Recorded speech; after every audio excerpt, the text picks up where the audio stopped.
नमस्कार, स्वागत है आप सभी का देवभूमि लाइव में। मैं हूं आपके साथ शाबनी पटनायक। बुलेटिन की शुरुआत करेंगे बड़ी खबर के साथ। उत्तराखंड बीजेपी के मंथन का आज दूसरा दिन है। रामनगर में चिंतन बैठक हो रही है। सरकार और संगठन के बीच समन्वय बैठक की जा रही है। बैठक में पूर्व सीएम त्रिवेंद्र भी मौजूद हैं। पूर्व सीएम विजय बहुगुणा भी पहुंचे। दोनों की नेताओं ने बैठक से पहले मुलाकात की। बड़ी जानकारी इस वक्त की। बैठक में पूर्व सीएम त्रिवेंद्र सिंह रावत भी पहुंचे हुए हैं और पूर्व सीएम विजय बहुगुणा भी इस बैठक में पहुंचे हैं। बड़ी जानकारी इस वक्त आपको बता रहे हैं। बड़ी और अहम जानकारी से आपको रूबरू कराते हैं। इस वक्त की बड़ी जानकारी, जहां पर मंथन का आज दूसरा दिन है। चिंतन बैठक लगातार जारी है और उत्तराखंड बीजेपी के मंथन का दूसरा दिन है। पूर्व सीएम विजय बहुगुणा भी पहुंचे हैं। रामनगर में चिंतन बैठक हो रही है। पूर्व सीएम त्रिवेंद्र सिंह रावत भी पहुंचे और दोनों ने आपस में बैठक से पहले मुलाकात भी की है। ये बैठक सरकार और संगठन के बीच समन्वय बैठक है और चुनाव के मद्देनज़र भी ये बैठक काफ़ी अहम मानी जा रही है, क्योंकि चुनाव में बेहद ही कम समय बाकी है। ऐसे में चिंतन बैठक होना भी बेहद ही ज़रूरी है।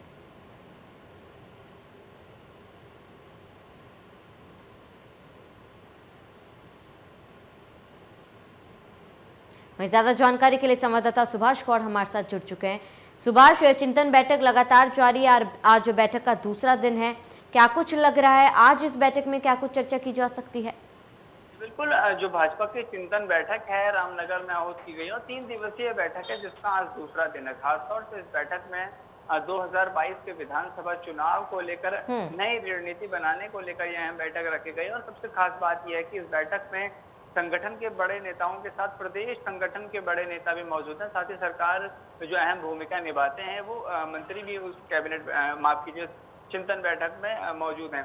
कुल मिलाकर अगर कहा जाए तो 2022 चुनाव को किस तरीके से फतह किया जाए, इसमें किस तरीके से फिर से 2017 जैसी जीत भाजपा दर्ज करे, इसको लेकर ये मंथन बैठक की जा रही है। क्योंकि चुनाव के लिए समय बेहद कम बचा और कम समय में बेहतर प्रदर्शन भाजपा का किस प्रकार से हो पाए, इसको लेकर ये चिंतन बैठक की जा रही है। हालांकि 11 बजे से जो बैठक थी वो शुरू हो चुकी है और बैठकों का दौर न केवल 11 बजे बल्कि फिर 3 बजे अगली बैठक की जाएगी। और कुल मिलाकर अगर कहा जाए तो बैठकें इसलिए भी महत्वपूर्ण है भाजपा की, क्योंकि चुनाव से पहले भाजपा पूरी तरीके से मजबूती के साथ बैठकें करती है, पूरा रोड मैप तैयार करती है कि आखिरकार चुनाव से पहले किस तरीके से फील्ड में उतरकर काम किया जाए। तो कहा जा सकता है इसी कड़ी में भाजपा ने अपनी बैठकों का दौर शुरू कर दिया और ये काफी अहम बैठक भी मानी जा रही है संगठन के तौर से। संगठन किस तरीके से काम विधानसभा के चुनाव में करेगा और किस तरीके से संगठन मजबूती से सरकार बनाने के लिए एक बार फिर से प्रयास करेगा। तो कहा जा सकता है कि इसी कड़ी में 3 दिवसीय बैठक थी, जिसका आज दूसरा दिन है। और आज इस बैठक में कई बड़े नेता मौजूद हैं, चाहे उसमें पूर्व मुख्यमंत्री त्रिवेंद्र सिंह रावत की बात कर ली जाए, विजय बहुगुणा जो कि पूर्व मुख्यमंत्री है उनकी बात कर ली जाए, तमाम जो बड़े नेता हैं संगठन के उनकी बात कर ली जाए, तो प्रदेश अध्यक्ष मदन कौशिक की बात कर ली जाए, तमाम वो बड़े नेता हैं, बड़े चेहरे हैं उत्तराखंड के जो इस बैठक में मौजूद हैं। इसके साथ ही अगर बात की जाए तो केंद्रीय नेतृत्व में खासतौर से जो संगठन में अहम भूमिका निभाते हैं वो इस बैठक में मौजूद है। प्रदेश प्रभारी इस बैठक में मौजूद है और कुल मिलाकर कहा जाए तो काफी महत्वपूर्ण ये बैठक की जा रही है। जी बिल्कुल सुभाष, कहा ये भी जा रहा है क्योंकि दोनों पूर्व सीएम जो है वो इस बैठक में मौजूद है, लेकिन बैठक से पहले उन्होंने आपस में मुलाकात भी की थी। क्या कुछ विषय पर चर्चा की गई है इस दौरान, क्या कुछ जानकारी? जी बिल्कुल, क्योंकि कभी जो भी बड़े नेता जब लंबे समय के बाद अंतराल में मिलते हैं तो वो इस तरीके की बैठकें और मुलाकातों का दौर जरूर करते हैं। और इसी कड़ी में ये सामान्य मुलाकात थी विजय बहुगुणा और त्रिवेंद्र सिंह रावत की। लेकिन बड़ी चीज ये है कि आखिरकार चुनाव में बेहतर प्रदर्शन किस तरीके से किया जाए, किस तरीके की आगे की रणनीति बनाई जाए, ये तो बैठक में साफ हो पाएगा। और क्योंकि 3 दिवसीय बैठक है और जैसे ही बैठक के बाद जो प्रेस कॉन्फ्रेंस करेंगे संगठन की ओर से, उसके बाद समझ में आएगा कि आखिरकार भाजपा ने जो रोड मैप तैयार किया है वो किस तरीके से उनके कार्यकर्ता काम करेंगे, किस तरीके से उनके पदाधिकारी काम करेंगे, किस तरीके से सरकार के मंत्री काम करेंगे और किस तरीके से विधायक काम करेंगे। यानी कि चुनाव से पहले फील्ड में उतर के किस तरीके से पूरी भाजपा की टीम काम करेगी, ये तो जब बैठक समाप्त हो जाएगी उसके बाद ही साफ तौर से पता चल पाएगा। जी बिल्कुल सुभाष, बने रहे हमारे साथ, अगली खबर पर भी आपसे अपडेट लेते रहेंगे। इसी बीच उत्तराखंड से बड़ी और अहम जानकारी से आपको रूबरू करा दें। बड़ी जानकारी, जहां पर उत्तराखंड में 1 हफ्ते के लिए कोरोना कर्फ्यू जो है वो बढ़ा दिया गया है। बड़ी जानकारी इस वक्त की आपको बता रहे हैं। उत्तराखंड में 1 हफ्ते के लिए कोरोना कर्फ्यू को बढ़ा दिया गया है। लगातार प्रदेश में कोरोना के केसेस जो है वो कम हो रहे हैं, लेकिन सरकार ने कोरोना कर्फ्यू में छूट तो दी है, लेकिन एक हफ्ते के लिए बढ़ा दिया है। सभी बाजार हफ्ते में 6 दिन तक खुलेंगे। मसूरी और नैनीताल के बाजार रविवार को भी खुल सकेंगे। बड़ी जानकारी इस वक्त की, कोचिंग और जिम 50% क्षमता के साथ खुलेंगे। इस वक्त की बड़ी जानकारी आपको बता रहे, बड़ी और अहम जानकारी से आपको रूबरू कराते।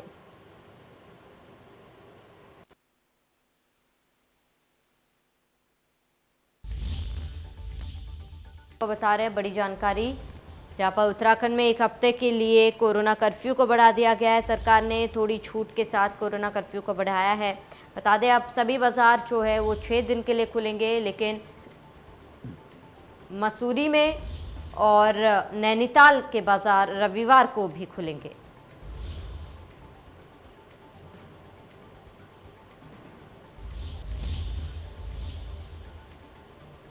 बड़ी जानकारी इस वक्त की, उत्तराखंड में एक हफ्ते बढ़ा कोरोना कर्फ्यू और सरकार ने कोरोना कर्फ्यू में छूट दे दी है।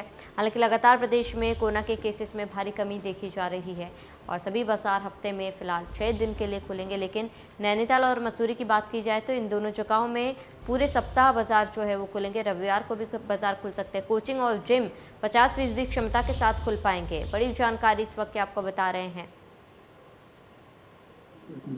यहाँ इसको काफ़ी छूट के साथ एक हफ्ता और बढ़ा रहे हैं, जिसमें अब बाजार 6 दिन खुलेंगे। इसके साथ साथ जो मसूरी और नैनीताल हमारे 2 पर्यटक नगर हैं, ये इतवार को भी खुलेंगे, ये मंगलवार को बंद रखेंगे। इसके अलावा कोचिंग और जो हमारे जिम है और कोच, इनको 50% कैपेसिटी के तक अलाउ कर रहे हैं, लेकिन कोचिंग केवल वो जो सर्विसेज के लिए है। स्कूल के बच्चों वाली कोचिंग क्लासेज अभी बंद होंगी, बच्चों की कोचिंग वो शुरुआत नहीं। वही ज्यादा जानकारी के लिए संवाददाता सुभाष हमारे साथ लगातार बने हुए हैं। सुभाष, एक हफ्ते के लिए कोरोना कर्फ्यू तो बढ़ा दिया गया है, लेकिन कुछ छूट भी सरकार की तरफ से दी गई है, पूरी जानकारी दे। बिल्कुल, कोरोना कर्फ्यू को फिर से एक सप्ताह के लिए बढ़ाया गया। हालांकि जैसे कि लगातार सरकार कह रही थी कि धीरे धीरे जब कर्फ्यू बढ़ाया भी जाएगा तो रियायत जरूर दी जाएगी, और इस बार जो रियायत है वो शनिवार की मिली है तमाम बाजारों के लिए, उन व्यापारियों के लिए जो लंबे समय से अपनी दुकान बंद करके बैठे थे। यानी कि अब पिछले सप्ताह की बात की जाए तो रविवार और इतवार को पूर्ण तरीके से लॉकडाउन की बात कही गई थी, लेकिन अब क्योंकि शनिवार को भी खोला जाएगा और एक सप्ताह का कर्फ्यू बढ़ाने के साथ शनिवार को आप दुकानें खोल सकते हैं, केवल रविवार को पूरी तरीके से बंद रहेगा, जो कि नैनीताल और मसूरी पर निर्भर नहीं करेगा। यानी कि नैनीताल और मसूरी पूरी तरीके से खुले होंगे पूरे सप्ताह भर, क्योंकि पर्यटक क्षेत्र और क्योंकि पर्यटक क्षेत्र में लगातार पर्यटन सीजन पूरी तरीके से चला गया और ऐसे में जो व्यापारी थे वो काफी मायूस चल रहे थे। तो इसको देखते हुए सरकार ने निर्णय लिया है कि खासतौर से नैनीताल और मसूरी जो है वो सप्ताह में सभी दिन खोलेंगे और अन्य जो बाजार है उत्तराखंड के वो रविवार के लिए बंद किए जाएंगे। हालांकि समय बिल्कुल वही रखा गया है, सुबह से लेकर शाम 5 बजे तक, और उसके अलावा अन्य समय कोई नहीं दिया गया। लेकिन बड़ी चीज यह है कि सरकार ने रियायत जरूर लोगों को अब देते हुए नजर आ रहे हैं। बिल्कुल सुभाष, कहा ये भी जो आ रहे जिम और कुछ कोचिंग भी है जिन्हें 50% क्षमता के साथ खोला जाएगा, और जो कोचिंग सेंटर है वो पिछले लंबे समय से बंद थे, और क्योंकि जिम में जो लोग काम करते हैं, जिन्होंने जिम खोले हैं, वो लोग काफी नाराज थे। वो जिला प्रशासन से कई बार मुलाकात कर चुके हैं, तो कहा जा सकता है कि उनको भी रियायत देने की कोशिश की। हालांकि जरूर कहा है कि 50% क्षमता के साथ वो अपने संस्थान खोल सकते हैं, चाहे वो कोचिंग सेंटर हो या फिर जिम वगैरह हो। तो कुल मिला के कहा जा सकता है रियायत धीरे धीरे सरकार देती हुई नजर आ रही है कर्फ्यू में भी। जी बिल्कुल सुभाष, बने रहिए हमारे साथ। अगली खबर पर भी जल्दी से आपसे अपडेट ले लेंगे। तो आपको बता दें कि उत्तराखंड में पिछले 24 घंटों में कोरोना संक्रमण के 82 नए मामले सामने आए, वहीं 2 मरीजों की मौत हुई है। इसके अलावा आज 122 मरीजों को ठीक होने के बाद घर भेज दिया गया है। रविवार को 19,293 सैंपलों की जांच रिपोर्ट नेगेटिव आई थी। वहीं अल्मोड़ा में 1, बागेश्वर में 4, चमोली में 1, चंपावत में 4, देहरादून में 38, हरिद्वार में 6, नैनीताल में 4, पौड़ी में 6, पिथौरागढ़ में 2, रुद्रप्रयाग में 2, टिहरी में 6, उधम सिंह नगर में 6 और उत्तरकाशी में 2 मामले सामने आए। आपको बता दें कि 23 मार्च के बाद रविवार को प्रदेश में सबसे कम केस मिले हैं। बीते 23 मार्च को प्रदेश में 94 केस सामने आए थे। प्रदेश में अब तक कोरोना के कुल संक्रमितों की संख्या 3,39,619 हो गई है। इनमें से 3,24,249 लोग ठीक हो चुके हैं। वहीं सक्रिय मामलों की संख्या घटकर 2,665 हो गई है। प्रदेश में कोरोना के चलते अब तक कुल 7,088 लोगों की जान जा चुकी है। उत्तराखंड में एक दिन में 100 से कम केस पिछले 24 घंटे में सामने आए हैं। वहीं ज़्यादा जानकारी के लिए हमारे संवाददाता सुभाष गौड़ हमारे साथ जुड़े हैं। सुभाष, 23 मार्च के बाद अब सबसे कम केसेस जो हैं वो सामने आए हैं उत्तराखंड से। चलिए, लगता है संपर्क टूट गया है। तो उत्तराखंड में एक दिन में 100 से कम केसेस सामने आए हैं। 23 मार्च के बाद सबसे कम केसेस आज सामने आए हैं।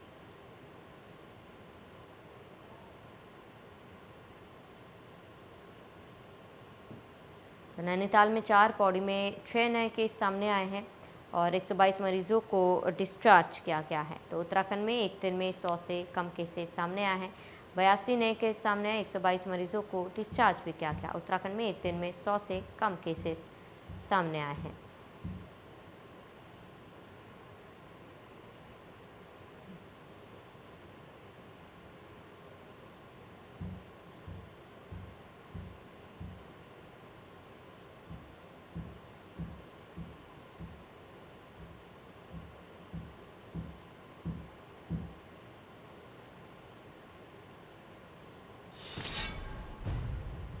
प्रदेश में ब्लैक फंगस का कहर लगातार जारी है। पिछले 24 घंटे में ब्लैक फंगस के 6 नए केस सामने आए। एक दिन में ब्लैक फंगस से 2 मरीजों की मौत हुई है। 4 लोगों को ठीक होने पर डिस्चार्ज कर दिया गया है। ब्लैक फंगस के अब तक 492 मामले रिकॉर्ड किए गए हैं। तो लगातार ब्लैक फंगस के केसेस जो हैं वो सामने आ रहे हैं और एक दिन में ब्लैक फंगस के 2 मरीजों की मौत हुई है। 4 लोगों को ठीक होने के बाद डिस्चार्ज भी कर घर भेज दिया गया है। तो जहां एक तरफ कोरोना के केसेस में कमी देखी जा रही है, वहीं लगातार ब्लैक फंगस के आंकड़े जो है वो चिंता का विषय बना हुआ है। कुल मिला के 492 मरीज जो है प्रदेश में सामने आ चुके हैं। 24 घंटे की बात करें तो 6 नए मामले सामने आए हैं। उत्तरकाशी में विश्वनाथ चौक के पास घर पर भीषण आग लग गई। स्टाफ ने किसी तरह भागकर अपनी जान बचाई। भीषण आग में घर जलकर खाक हो चुका है। शॉर्ट सर्किट से आग लगी थी। घटना की तस्वीरें आपके टीवी स्क्रीन पर आप देख सकते हैं किस तरह आग में जलकर पूरा घर जो है राख हो चुका है। किसी तरह स्टाफ ने अपनी जान बचाई है और शॉर्ट सर्किट की वजह से घर में आग लगी थी।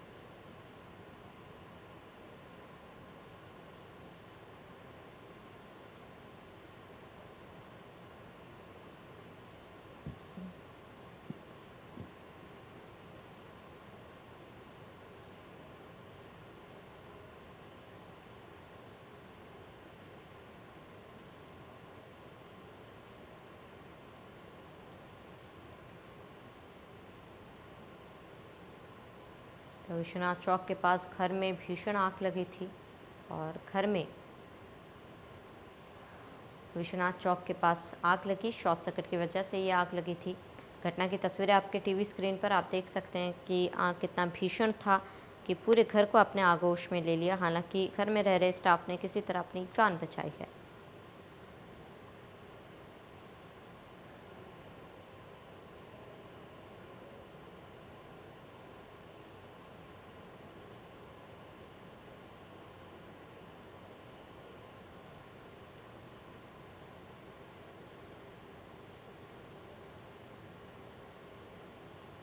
तो उत्तरकाशी की घटना, घर में आग लगी है। शॉर्ट सर्किट की वजह से आग लगी और भीषण आग लगी है।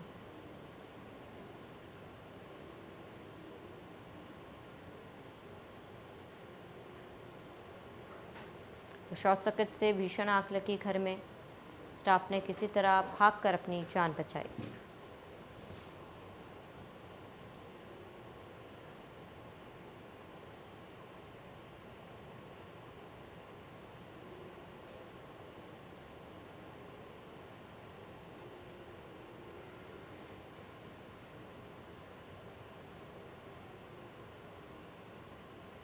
हादसे की तस्वीरें आपके टीवी स्क्रीन पर हैं। उत्तरकाशी की ये घटना है जहाँ पर घर में भीषण आग लगी। शॉर्ट सर्किट से घर में आग लगी है और पूरा घर इस हादसे में जलकर खाक हो चुका है और शॉर्ट सर्किट की वजह से आग लगी है।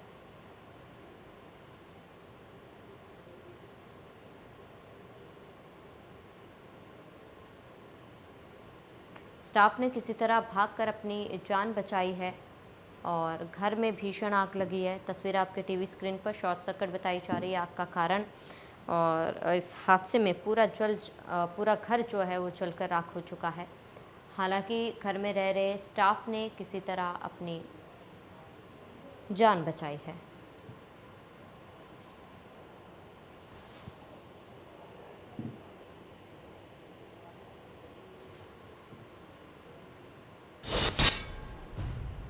हल्द्वानी में मूसलाधार बारिश ने नगर निगम के दावों की पोल खोल दी है। बारिश से शहर की सड़कें जलमग्न हो गई, कई जगह जलभराव हुआ तो पैदल चलने वाले लोग और वाहन चलाने में भारी दिक्कतों का सामना करना पड़ा। इससे पहले नगर निगम शहर की चौक-नालियों को साफ करने और जलभराव से निपटने के लिए पुख्ता इंतजामों का दावा कर रहा था, लेकिन मानसून के दौरान हुई 2 घंटे की बारिश ने नगर निगम के तमाम दावों को खोखला साबित कर दिया।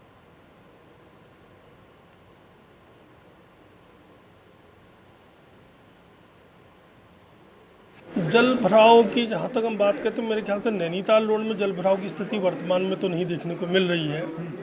अत्यधिक वर्षा अगर हो जाएगी तो जल भराव होता ही है। ड्रेनेज लेकिन सिस्टम की भी दरकार है शहर को, तो एक अच्छा ड्रेनेज सिस्टम भी वर्तमान में उसकी कार्य योजना वर्तमान में चल रही है। इरिगेशन डिपार्टमेंट इसको बना रहा है, कंसल्टेंट भी अपॉइंट हो चुका है और हल्द्वानी प्रमुखता से इस ड्रेनेज सिस्टम के प्लान में लिया गया है। ज़्यादा जानकारी के लिए हमारे संवाददाता ताराचंद जोशी हमारे साथ जुड़ चुके हैं। ताराचंद, क्या कुछ पूरा मामला है? बारिश से सड़कें भी जलमग्न हो चुकी, फिलहाल मौसम की क्या कुछ स्थिति है वहाँ पर? जी देखिए, अभी बारिश रुकी हुई है, लेकिन सुबह 2 घंटे की बारिश में नगर निगम के तमाम दावों की पोल खुल गई, क्योंकि नगर निगम पिछले 1 महीने से यही दावे कर रहा था कि वो नालियों को जो सफाई है वो की जा रही है और पानी का जो निकास है उसके लिए नगर निगम पूरी तरह से तैयार है और नगर निगम ने आने वाले मानसून के लिए सारी तैयारियां पूरी कर ली हैं। लेकिन आज जब बरसात हुई तो सारे दावे खोखले साबित हुए हैं। हालांकि मेयर अभी भी मान रहे हैं कि बेहतर ड्रेनेज सिस्टम की जरूरत है शहर को, लेकिन ड्रेनेज सिस्टम कब मिलेगा ये वो नगर निगम के मेयर हैं, बावजूद इसके आज तक उल्टी तरस रहे हैं। तो ये कहना गलत होगा कि कहीं ना कहीं नगर निगम का वो बिल्कुल उदासीनता साफ नजर आती है और यहाँ पर किसी तरह की ड्रेन करने का जो सिस्टम है पूरी तरह से फेल है। और ये सिस्टम लगातार जब भी बारिश होती है हर साल का यही रोना हो नगर निगम का कि ड्रेनेज सिस्टम ठीक किया जा रहा है, लेकिन बावजूद इसके ड्रेनेज सिस्टम ज्यों का त्यों रहता है और हर साल यही स्थिति शहर में दिखाई देती है। थोड़ी सी बारिश से ही जलमग्न सड़कें हो जाती हैं, लोगों के घरों में गंदा पानी घुसता है, दुकानों में गंदा पानी घुसता है और नगर निगम इस पर कोई भी ठोस कार्रवाई अभी तक नहीं कर पाया है। बिल्कुल ताराचंद, फिलहाल क्या नगर निगम की तरफ से लोगों को भेजा गया है ये जो जलमग्न की समस्या है उसको सुलझाने के लिए? जी देखिए, नगर निगम के जो लोग हैं वो लोगों के घरों में जहाँ पानी घुसा था वहाँ लोग पहुंचे हुए हैं, लेकिन राहत के नाम पर यदि देखा जाए तो कोई राहत देने की बात नहीं है, क्योंकि लोगों के घर। इसी बीच एक बड़ी जानकारी से आपको रूबरू करा दें, लखनऊ पहुंचे राष्ट्रपति रामनाथ कोविंद। बड़ी जानकारी इस वक्त की, चारबाग रेलवे स्टेशन पर आला अधिकारी भी इस दौरान मौजूद है। तस्वीरें आपको दिखा रहे हैं आपके टीवी स्क्रीन पर, जहां पर चारबाग रेलवे स्टेशन पहुंच चुके हैं राष्ट्रपति रामनाथ कोविंद। उनके आगमन को लेकर चाक चौबंद तैयारियां कर ली गई है, सुरक्षा के भी पुख्ता इंतजाम कर लिए गए हैं। बड़ी जानकारी इस वक्त की आपको बता रहे हैं और मौके पर आला अधिकारी भी मौजूद है, राज्यपाल आनंदीबेन पटेल भी मौजूद है, सीएम योगी आदित्यनाथ भी स्वागत के लिए चारबाग रेलवे स्टेशन पर मौजूद हैं। ये सीधी तस्वीरें आपके टीवी स्क्रीन पर, जहां पर लखनऊ पहुंच चुके हैं राष्ट्रपति रामनाथ कोविंद।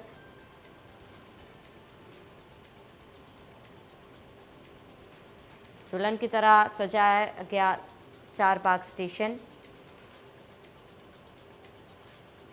राज्यपाल और सीएम योगी भी रेलवे स्टेशन पर मौजूद हैं और तो राष्ट्रपति रामनाथ कोविंद पहुंच चुके चारबाग रेलवे स्टेशन, जहां पर चारबाग रेलवे स्टेशन पर आला अधिकारी भी मौजूद हैं और राज्यपाल आनंदीबेन पटेल, सीएम योगी आदित्यनाथ भी मौके पर मौजूद हैं राष्ट्रपति के स्वागत के लिए। और ये सीधी तस्वीरें आप देख सकते हैं कि चारबाग स्टेशन को किस तरह दुल्हन की तरह सजाया गया है। राष्ट्रपति के आगमन को लेकर पूरे स्टेशन को सजाया गया, अधिकारी भी मौके पर फिलहाल मौजूद हैं। सभी तैयारियां कर ली गई हैं, अब सुरक्षा के भी पुख्ता इंतजाम किए गए हैं। तो ये सीधी तस्वीर आपके टीवी स्क्रीन पर, जहां पर राज्यपाल और सीएम योगी आदित्यनाथ राष्ट्रपति का स्वागत करने के लिए चारबाग रेलवे स्टेशन पर मौजूद हैं और प्रेसिडेंशियल ट्रेन से लखनऊ पहुंचे हैं राष्ट्रपति रामनाथ कोविंद। उनके आगमन को लेकर सभी तैयारियां कर ली गई है। चारबाग रेलवे स्टेशन पर आला अधिकारी भी मौजूद हैं। रेलवे स्टेशन को दुल्हन की तरह सजाया भी गया है और ये सीधी तस्वीरें जहां पर राष्ट्रपति रामनाथ कोविंद रेलवे स्टेशन पहुंच चुके हैं।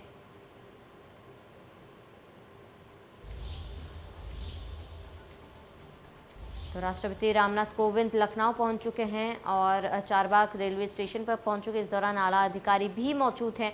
पूरी तैयारियां कर ली गई उनके आगमन को लेकर। राज्यपाल आनंदीबेन पटेल, सीएम योगी आदित्यनाथ भी रेलवे स्टेशन पर हैं और राष्ट्रपति के स्वागत के लिए वहां पर मौजूद हैं। दुल्हन की तरह पूरे रेलवे स्टेशन को सजाया गया है। राज्यपाल और सीएम भी स्वागत के लिए वहां पर पहुँच चुके हैं और प्रेसिडेंट रामनाथ कोविंद लखनऊ पहुँच चुके हैं और ये सीधी तस्वीरें आपको दिखा रहे हैं आपके टीवी स्क्रीन पर, जहां पर दुल्हन की तरह स्टेशन को भी सजाया गया है और प्रेसिडेंशियल ट्रेन से रामनाथ कोविंद जो है वो लखनऊ पहुंचे हैं। चारबाग रेलवे स्टेशन की ये तस्वीरें आपके टीवी स्क्रीन पर और आप देख सकते हैं कि राष्ट्रपति के स्वागत की पूरी तैयारियां कर ली गई है। मौके पर आला अधिकारी भी मौजूद है। सीएम योगी आदित्यनाथ, राज्यपाल आनंदीबेन पटेल भी स्टेशन में मौजूद है राष्ट्रपति के आगमन को लेकर और ये सीधी तस्वीरें, सभी तैयारियां कर ली गई है और ये चारबाग स्टेशन की तस्वीरें, जहां पर थोड़ी ही देर में ट्रेन से उतरेंगे राष्ट्रपति रामनाथ कोविंद और ये तस्वीरें जहां पर सीएम योगी आदित्यनाथ, राज्यपाल आनंदीबेन पटेल भी मौजूद है राष्ट्रपति के स्वागत के लिए और तमाम तैयारियां कर ली गई है। स्टेशन को दुल्हन की तरह भी सजाया गया है और चारबाग रेलवे स्टेशन पर राष्ट्रपति रामनाथ कोविंद की ट्रेन पहुंच चुकी है और किसी भी पल राष्ट्रपति ट्रेन से उतर सकते हैं। उनके आगमन को लेकर सभी अधिकारी भी मौजूद हैं। सभी तैयारियां कर ली गई है। पूरे स्टेशन को दुल्हन की तरह सजाया गया है और ये सीधी और लाइव तस्वीरें चारबाग रेलवे स्टेशन से, जहां पर सीएम योगी आदित्यनाथ भी मौजूद हैं। राज्यपाल आनंदीबेन पटेल भी राष्ट्रपति के स्वागत के लिए पहुंच चुकी हैं।